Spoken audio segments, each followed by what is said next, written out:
Fatiha.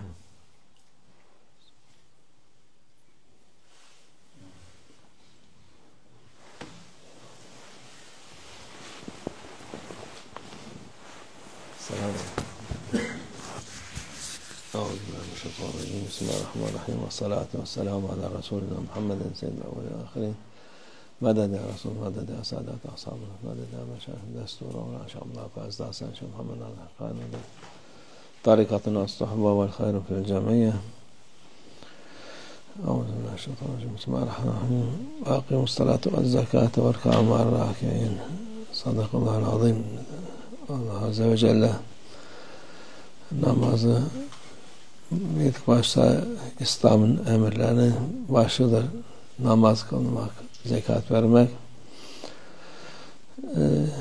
Şimdi insanlar bazı insanlar var, kendi kafalarına göre dini yapmak isterler. Yani zannederler ki iyi yapıyoruz.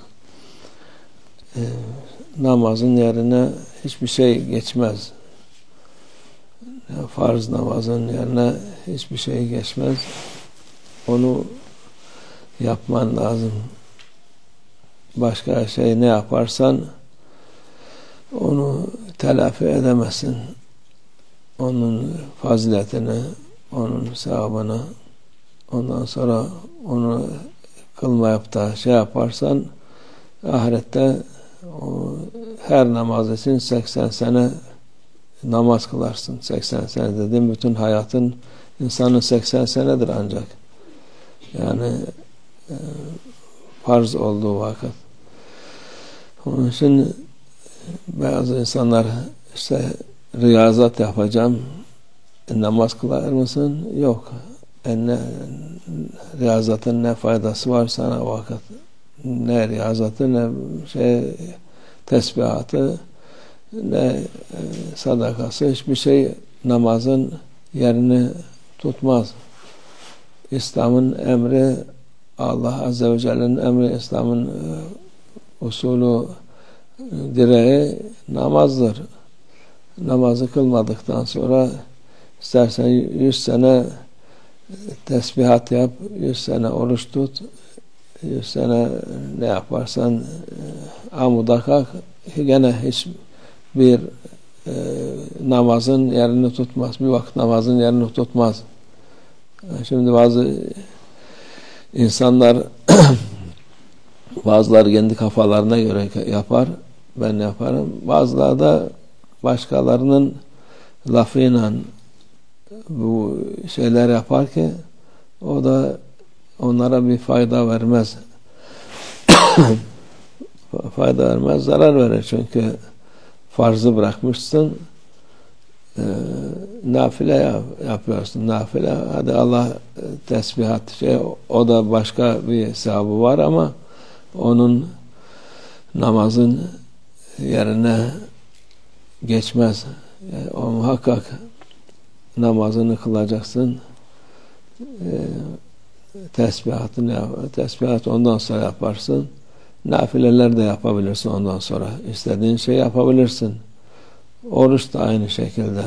Farz orucu tutacaksın. Ondan sonraki oruçlar istediğin kadar şey yap. Yok, Ramazan'da ben tutmayacağım da başka vakit oruç tutarım, onun yerine geçer. Geçmez o vakit. Yani şey olarak, kaza olarak olursa gene kazanda sevabı 1000'de 1, milyonda 1 kalmaz. Ama vaktinde Allah Azze ve Celle'nin sana emrettiği vakitlerde yaparsan o vakit her şey yapabilirsin ondan sonra. Nafileleri ondan sonra yapılır. Farzdan sonra nafileler yapılır. Farzdan önce farzın yerine geçmez. Onun için Allah insanları da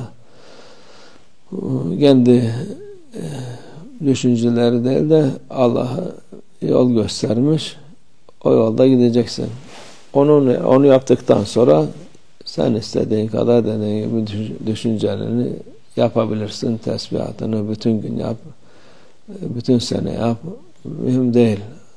riyazat yapacaksan, o da yine onun da usulü var. Kendi kafana göre yaparsan gene bir fayda olmaz. Onun yapacağı nasıl yapılacak, nasıl edilecek de mürşitten, şeyhten öğreneceksin. İzin alacaksın. Öteki türlü o da biraz tehlikeli olur. Riyazat kendi kafana göre yapmak. Allah bizi kendi nefsimize bırakmasın.